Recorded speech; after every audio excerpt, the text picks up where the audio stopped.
Como todo suporte, anime também tem suas pérolas. Aquelas produções que influenciam a audiência, influenciam outras produções e influenciam como o próprio suporte é visto e o que é visto como possível dentro do suporte. E sejam elas esferas indefectíveis ou fascinantes pela sua barroquicidade, esses nomes simplesmente transpassam os limites da mídia. Tal é o caso de Ghost in the Shell, um filme fascinante que pode ser apavorante para um resenhista.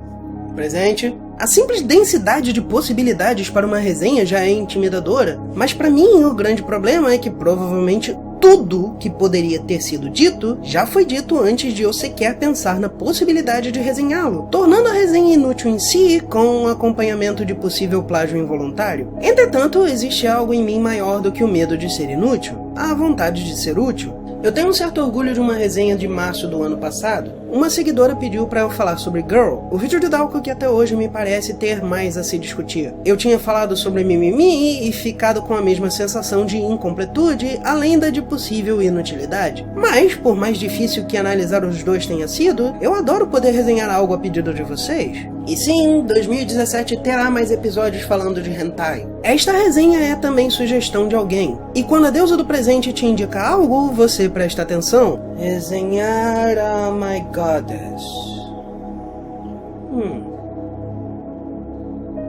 Perguntar por que não é Oh My Goddess. Então, é com orgulho de ter sido interessante para alguém, e um puta medo de falar pouco ou falar merda, ou os dois, que eu começo este ano falando de um destes marcos da animação japonesa, Ghost in the Shell.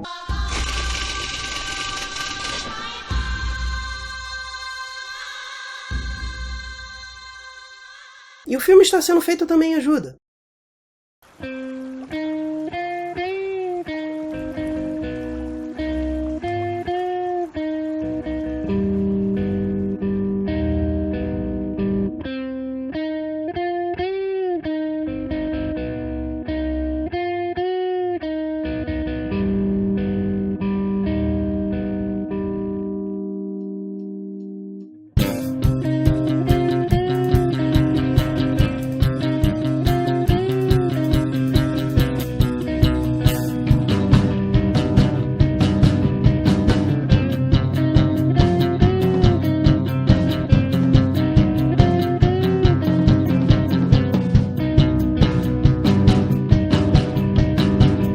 Vigilante do Amanhã é um título estúpido! Ah, desculpe, spoilers. Esta resenha será mais para quem já viu o filme.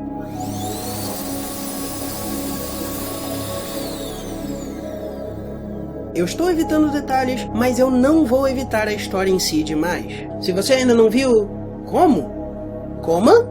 De qualquer forma, se você quiser, vá ver e volte. Como eu vou agora voltar ao assunto. Vigilante do Amanhã é um título estúpido, e Agente do Futuro também é! Eu sei, vocês têm medo de ninguém querer ver só olhando pro título, mas, acredite em mim, ninguém vê um filme por causa do título. Por isso que nós temos sinopses, resenhas, posters. Pessoas discutem mais se um filme americano deve ser feito completamente com uma minoria regional, afinal se tudo se passa no Japão, porque só personagens principais teriam de ser japoneses, e a questão some se eles disserem que o filme se passa nos Estados Unidos. Por outro lado, uma pessoa pode deixar de ver por causa de um título. E enquanto o Vigilante do Amanhã poderia ser só um nome genérico para uma história de ação futurista, vocês estão estragando um nome perfeitamente autônomo. O título faz perfeito sentido para sua história, e é intrigante para quem quiser pensar a respeito. E por que você se preocuparia com quem não quer pensar a respeito? Eles não vão pensar a respeito! Só para continuar uma péssima tradição é ter um filme de ficção científica com futuro no nome, junto com filmes de artes marciais com dragão no nome, filmes de romance com amor ou paixão no nome, criando um mercado de filmes em que ninguém pode ter certeza do nome deste ou daquele filme, e no qual vocês literalmente perdem vendas por causa disso. Ainda assim, poderia ser pior. Birthday Girl. Sério? Por que emburrecer um título se você só perde clientela? Eu gosto de falar sobre línguas e este é um perfeito exemplo de como profissionais da área têm seu trabalho castrado. No Brasil, a realidade é que é fácil demais de se ver um rabo de minhoca virar um rabicho, porque tradutores têm que se preocupar com antiquadas ideias do que seria apropriado para o mercado. E depois de Harry Potter e do fenômeno dos bronies, Toda empresa de tradução deveria ter parado de infantilizar as coisas imediatamente, em vez de realmente passar ideias enriquecedoras, no caso a associação do apelido, basicamente um verme, à atitude do personagem. Um exemplo que ocorreu comigo recentemente foi a última piada do meu vídeo sobre Pokémon Marble. O humor referencial quase sempre requer uma referência que seja o mais rápido e diretamente alcançável possível. Entretanto, eu esbarrei no problema que estou discutindo há mais de uma página. O filme em questão se chama, em português, Terror Sem Limites. Eu não vou repetir quão imbecil é destruir o trabalho criativo em um título de uma obra, mas a tradução diminuiria minha piada. Imagine que você nunca ouviu falar de Terror Sem Limites. Por que você pensaria que esse título seria, de qualquer forma, sexual? Se você conhece, talvez funcione, mas se não, me parece que provavelmente funcionaria melhor se a pessoa depois visse e pensasse na situação do que se formasse opinião pensando que seria um filme sobre terrorismo. Então, eu preferi retraduzir. Ghost in the Shell traduzido literalmente significaria fantasma na concha. Enquanto não tem o apelo de uma palavra genérica como futuro, concha ou shell tem a ideia de algo que pode ser forte, mas é em si vazio. Uma proteção que faz parte da vida do ser, mas que não é o ser em si. No mundo de Kokaku Kido Otai, ciborgues de corpo todo são uma realidade, e estas são as conchas. O que quer dizer que eles são um tipo de Metal Slug. E, assim que alguém percebe esta definição no filme, uma das questões exploradas se torna mais clara. Quão biológica é nossa natureza? Eu não vou entrar na questão filosófica em si, porque é meio que infinita, como a maioria das questões filosóficas. Mas pensar no assunto, mesmo que rapidamente, leva a audiência a considerar as implicações. O desespero da personagem principal, que é ainda mais complexo que isto, sim, eu chego lá, e sim, é pesado, ocorre em um mundo em que ela não seria só uma pessoa com dores fantasmas se perguntando se é incompleta, mas uma pessoa que não tem sequer seu cérebro. Sim, a animação sugere que neste grupo, uma pessoa que ainda tem um cérebro, mesmo que com mecanismos para ampliá-lo, é incomum. Este seria um mundo cheio de corpos humanos que podem não ter qualquer biologia, sem exatamente explicar se isso seria bom ou ruim. E essa é a questão. Ninguém sabe. Só se sabe que isso é parte do desespero da Major. Ao mesmo tempo, Fantasma sugere a questão espiritual da existência humana, causando um confronto entre a ideia de um corpo não biológico e a possibilidade de uma essência dentro do ser humano. E se uma discussão sobre quão biológica a humanidade é já levaria tempo demais, eu nem sei por onde eu começaria uma discussão se existe uma essência humana ou não. Entretanto, não sugere necessariamente importância como uma palavra como alma, ou um aspecto positivo ou neutro como espírito, mas algo negativo ou sem independência, assustador em sua existência, mas possivelmente vítima de sua existência ou do seu passado. Tudo isso aumenta a questão levantada pelo uso de concha e direciona o espectador à falta de capacidade de lidar com a condição humana. Existe um motivo para histórias não usarem sempre terminologia própria nos seus títulos. Fazer isso requer um imenso cuidado. E eu não me lembro de um exemplo melhor do que Ghost in the Shell. Mesmo o próprio título em japonês é menos efetivo que isso, mas eu volto a isso mais tarde. Lançado em 1995, Ghost in the Shell, ou Fantasma do Futuro, outro exemplo de isca perfeita, estragando parte da intriga da história, merece, entre outras classificações, uma das mais dificilmente conquistadas. Ghost in the Shell é artístico. A discussão sobre o que é arte sofre muito com a dificuldade de separação entre o que é avaliação concreta e o que é gosto, sendo que toda arte tem como objetivo causar uma reação, ao menos segundo pontos de vista mais contemporâneos. Artístico é aquilo que leva o espectador a avaliar ou reavaliar seus pensamentos, e esse definitivamente é o caso de Ghost in the Shell. Eu tenho certeza que tem algum problema nessa definição, já que arte é, mais uma vez, uma questão filosófica, mas eu preciso de algo mais prático para demonstrar o que eu quero dizer. E passando rapidamente por algumas perguntas sobre tentativas de definir arte, mas isso não quer dizer que a arte não abstrata não seria arte? Claro que é, você pode avaliar a técnica usada ou o que é mostrado, por exemplo. Isso não quer dizer que arte com uso prático não seria arte? Não, quer dizer que é arte para aqueles que pensam a respeito. Por isso, algumas coisas que não são consideradas arte por algumas pessoas, pode ser considerada arte por outras pessoas. Como uma cadeira, por exemplo. Seja porque é um trono e nós não vemos isso com frequência, porque é feita com uma técnica de outro lugar, ou simplesmente porque você nota algo ali que você nem consegue descrever. Interrompemos esta discussão para evitar que todos durmam e falar sobre a história do filme. Em um mundo futurista, Motoko Kusanagi é uma major na seção 9 de segurança pública. Ela é basicamente uma detetive investigando um caso. Mas isso não quer dizer que ela seja só uma cópia. Digo, quanto à personalidade.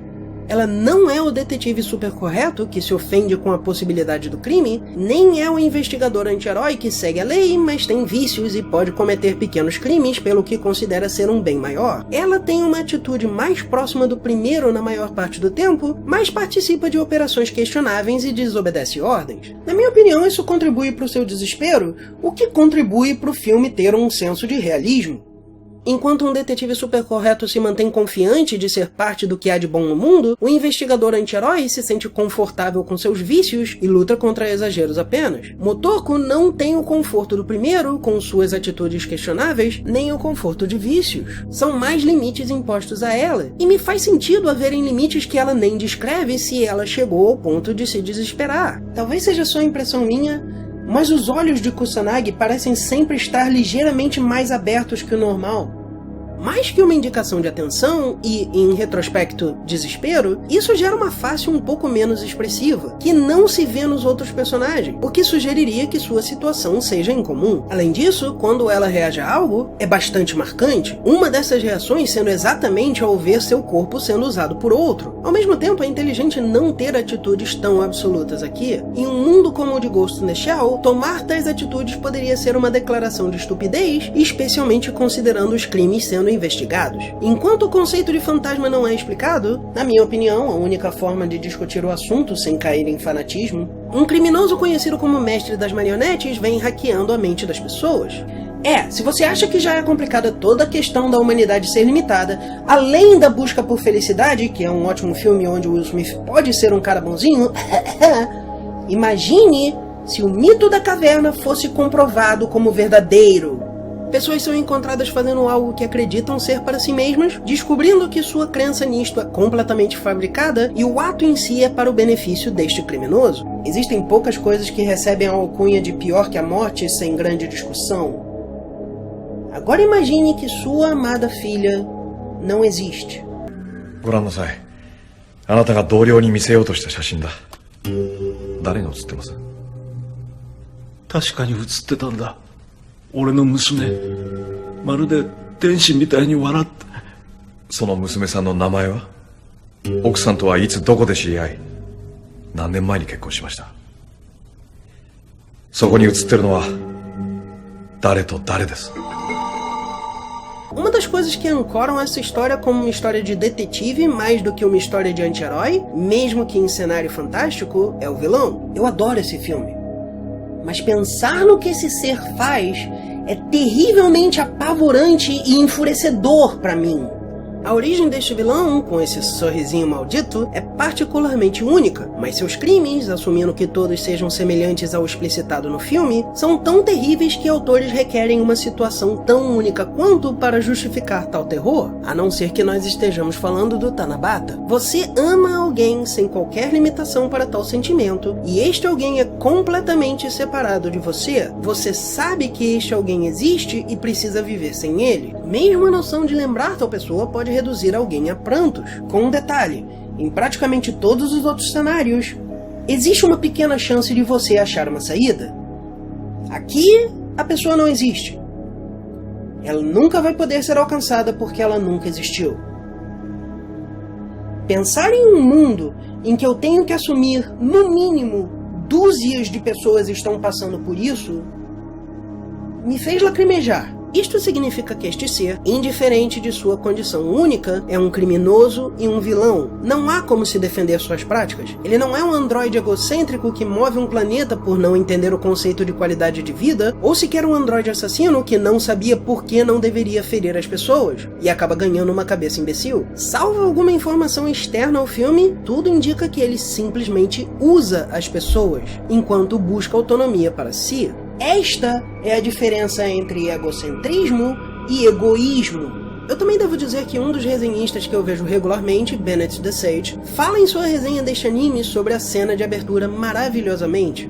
e você deve ver a resenha dele, e nota o coral no fundo que está cantando um encantamento para afastar espíritos malignos durante um casamento, sugerindo que a cena seria o casamento entre o cérebro e o corpo e uma ligação ao que ocorre no fim do filme. Porém, eu notei algo mais. O canto ocorre também na cena em que a cidade é vista em diversos ângulos, enquanto Motoko está em um barco e vê outro ciborgue semelhante. A cena decorre mostrando a mesma aparência em um manequim de loja, passando por partes vazias da cidade e chegando a esta vitrine, onde você poderia estar vendo um manequim ou um homem parado do lado de fora de uma loja. Mas a verdade só é revelada quando a luz passa, e mesmo assim, ele poderia ser um manequim do lado de fora. De fato, isso ocorre antes com esta pessoa, totalmente parada até se questionar há quanto tempo está parada. Talvez uma cena que explica o filme inteiro, se você quiser ver só o aspecto de biologia versus tecnologia, uma CI.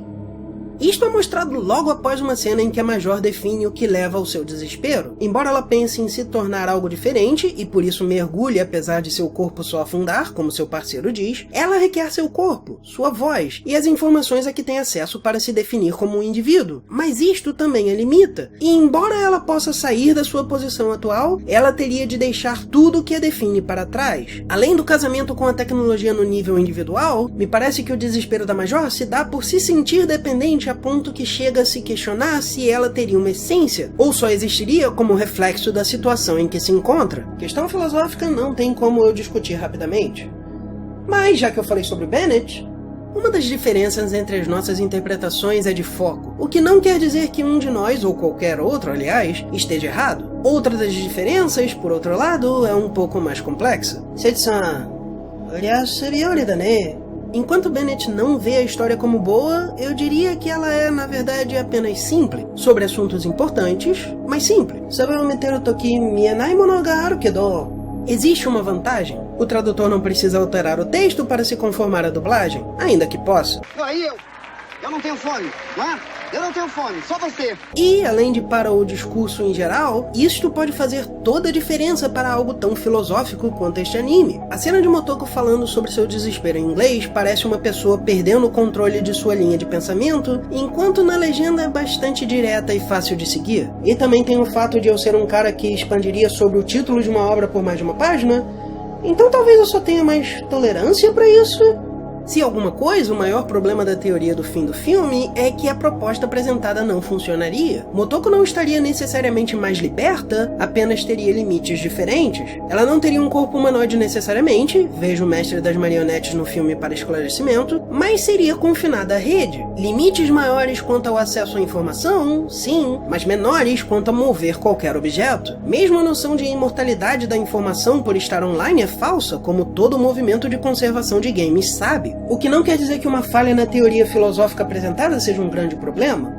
De fato, você pode ver isso como um reflexo nas limitações da humanidade em analisar sua condição. E isso não quer dizer que Motoko Kusanagi não teve um final feliz, dada a imensa história da humanidade de descobrir que não sabia o que queria. Outra questão que eu não posso deixar de comentar é a da natureza do vilão. O Mestre das Marionetes é, para todos os efeitos, um programa, e ele está interessado em Motoko. Ele foi forçado para dentro de um corpo e um grupo estrangeiro tenta forçá-lo a trabalhar para eles. A relação entre ele e Motoko é bastante complexa, podendo ser vista de várias formas. A mais direta seria de um casal, dado o final que eu não estou cobrindo diretamente, mas eles também são complementares, com origens e necessidades opostas. Algo que me ocorreu enquanto revendo esse filme é que o surgimento do Mestre das Marionetes naquele corpo é um tanto súbito. Efetivo, claro. Mas no mundo do filme não há nenhuma introdução à fábrica em si. Isto ocorre depois dele ser encontrado. Em um filme com tanta consideração pela ambientação e apresentação dos seus elementos, isso é bastante notável. Ao mesmo tempo, a cena inicial, apesar de trazer visualmente muito bem as condições em que Motoko se encontra, estaria completamente desconectada da história iniciada depois dela acordar e passar por sua porta. Dado o final, outro candidato para Sephi, mesmo com a licença poética de ângulos que ela não poderia jamais ter visto por ser um sonho, ou porque estes seriam só para o nosso benefício, a cena seria completamente atmosférica e fora da história. A não ser, porém, se estas sensações que ela mesma não parece conseguir completamente explicar, sejam similares à voz ouvida no barco. Em outras palavras, Motoko poderia ter sonhado com aquilo ao ouvir o mestre das marionetes dizendo que ele entraria no corpo, que aliás possui basicamente o mesmo rosto. Embora a construção do corpo tenha sido em apenas 2 horas, ninguém sabe quanto tempo a fábrica ficou à sua espera. Vendo dessa forma, a história do mestre teria começado antes mesmo de sabermos quem era Motoko, o que confere com a forma como ele é apresentado pelo diálogo. É particularmente refrescante ter uma obra que funciona e que você pode voltar a ver e continuar achando outras coisas. A maior questão que permeia tudo isso não é tão diretamente colocada, salvo por um comentário do pior vilão que já existiu. Vendo uma primeira vez, pode-se ter que o final fale de uma questão única que não ocorreria facilmente mesmo naquele cenário de tecnologia avançada. Seria um conto fantástico. Entretanto, a questão em si é do que seria a vida. É uma daquelas frases que todos repetem.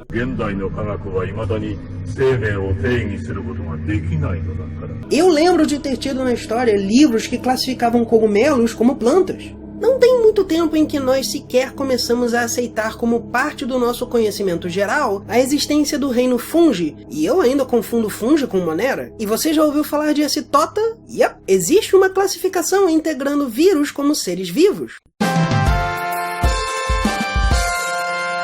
Então, como um filme poderia falar sobre isso sem ser absolutamente idiota? Primeiro, eles deixam como parte do cenário que, convenhamos, eu sinto muito se você dá grande importância para ter uma resposta definitiva quanto ao que é vivo e o que não é. O fato é que nosso conhecimento é limitado. Você deve pesquisar antes de tomar decisões a respeito, mas estas decisões são, no fim das contas, pessoais, porque não existe resposta definitiva. E é por isso que qualquer oposição à legalidade de aborto ou de eutanásia tem que ser por questões de método. Não pode ser pela sua opinião pessoal. A sua opinião pessoal entra quando você for escolher entre fazer essas coisas ou não. Segundo, e isso é algo extremamente importante, e eu já vi vários alunos terem esse problema, eles se focam em uma parte específica e a discutem em vez de só jogar sua opinião. A discussão do filme é especificamente sobre o paralelismo entre seres biológicos e não biológicos. Pode um ser não biológico ser vivo? Pode um ser biológico não ser um ser vivo? Como eu disse, o título original em si é menos efetivo que o em inglês, e o motivo é que ele implica essa questão e sugere certa opinião sobre. É bem pouco, e o meu japonês é muito limitado, mas Koukaku Kidotai é conhecido como Mobile Armored Riot Police, ou Polícia Blindada Móvel Anti-Tumulto. Kidotai, segundo Jim Brin, basicamente quer dizer polícia anti-tumulto. Ko tem uma ideia de agressivo ou ataque, e Kaku tem a ideia de concha ou casca. Mas o uso com essa leitura, segundo o dicionário, é para Electron Shell, isto é, nível eletrônico. Talvez a ideia seja que essa unidade de polícia combate crimes eletrônicos, mas meio que aponta para a questão do filme, então, na minha opinião, é menos efetiva. Além disso, a ideia de agressivo associada sugere que o mestre das marionetes é o vilão, e ele definitivamente é, mas isso torna o final ser aceito pela audiência mais difícil. Isto quer dizer que o mestre das marionetes não está só sendo perseguido, ou que haja uma explicação mais neutra para seus crimes. Ele é agressivo. Ponto. E se por um lado eu senti asco em saber que esse corpo estava basicamente vivo enquanto estava sendo manipulado e quebrado ao meio, eu me sinto um pouco aliviado em saber que quem passou por isso foi o assombroso aqui. Todavia, a questão maior continua. Este ser não orgânico tem um fantasma indistinguível de um normal, enquanto Motoko Kusanagi questiona se sua vida, embora reconhecida, é realmente vida. Claro, se ela não fosse vida, ela não estaria questionando. Como eu disse, a filosofia do filme tem suas falhas. O mestre das marionetes, por exemplo, fala especificamente que é incompleto por não poder se reproduzir. Isto é análogo a como vírus não eram considerados seres vivos por não passar por todas as etapas do que era considerado vivo: nascer, crescer, reproduzir-se e morrer. Claro, esta definição não é mais considerada. É isso que a comunidade científica faz. Algo que não funciona é reavaliado. Como eu disse, fungi, monera e acetota. A apresentação do paralelo é feita contextualmente em uma cena de ação quase no fim do filme. E isso é bom, com a cena basicamente funcionando em si, mas o paralelismo talvez tenha ficado subcontextual demais. Mais de uma vez eu vi esta cena e achei que a árvore das espécies estava ali à toa. Pensando a respeito, pressupondo que ela não tenha sido colocada ali sem propósito, a cena seria uma representação física da disputa entre os dois, ela dando importância ao que seria a vida em si, ele interessado em reter o mestre das marionetes para ser usado. Com este ponto de vista, a árvore pode ser como uma representação visual da atitude do grupo, além de, obviamente, usar máquinas e ter um interesse em usar máquinas sem consideração por autonomia, e, sejamos justos, elas não tinham demonstrado nenhuma autonomia antes. Isso aqui não é Eu, Robô. Ele incorporaria a atitude de usar e matar sem consideração a todo ser vivo que não seja diretamente de seu grupo. O paralelismo é sugerido, por exemplo, nas máquinas terem posturas um tanto zoomórficas, em especial o tanque ser aracnoide, ainda que em constante postura ofensiva, o que faz sentido para um tanque. Ao mesmo tempo, enquanto Motoko usa seu corpo ao extremo, ela se coloca em postura similar. Ambos possuem apoio que chega após o contato inicial, e ambos também estão prontos para sacrificar pelo seu grupo, ainda que de formas e por motivações diferentes. E os dois são egoístas. Ou seja, a única motivação que eu posso pensar para aquela árvore seria para indicar que isso é uma batalha de duas filosofias.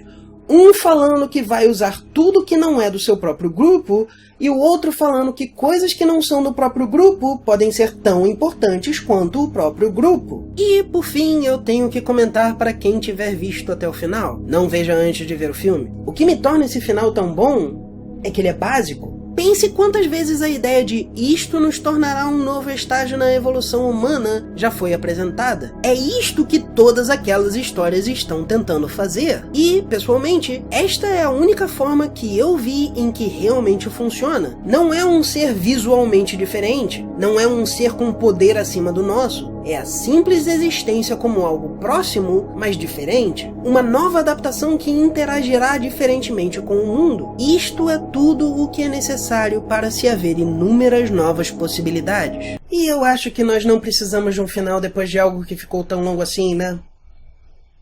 Se bem que isso seria um final.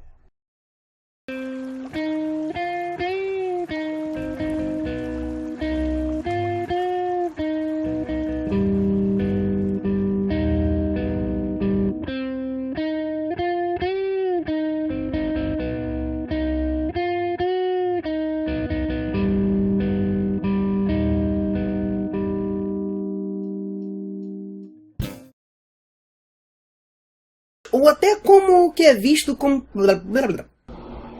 Trem? Totalmente. Como é visto o suporte? Trem. O suporte é visto e o que é visto...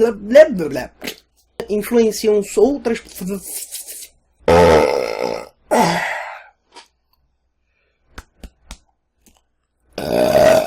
Ou fascinantes na sua barroquicidade, esses nomes...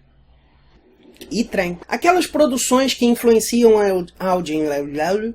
E sim, 2017 terá mais episódios falando de harém, não, de hentai. Nem todo hentai é harém, embora vários sejam. E por que você queria...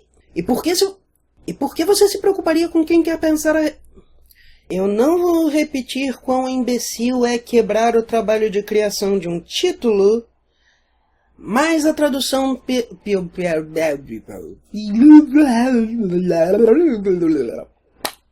Trem. Não vou repetir mesmo, porque o trem não deixa. Destruir o trabalho de criação feito no... Trabalho criativo, né? Eu nem sei por onde começar uma discussão sobre se esse... Vai embora, helicóptero. Existe um motivo para histórias não usarem sempre terminologia própria nos seus títulos? Requer isso fazer muito... Não é fazer isso requer muito... É requer... E eu não me lembro de... Eu não consigo pensar. Eu realmente não consigo pensar.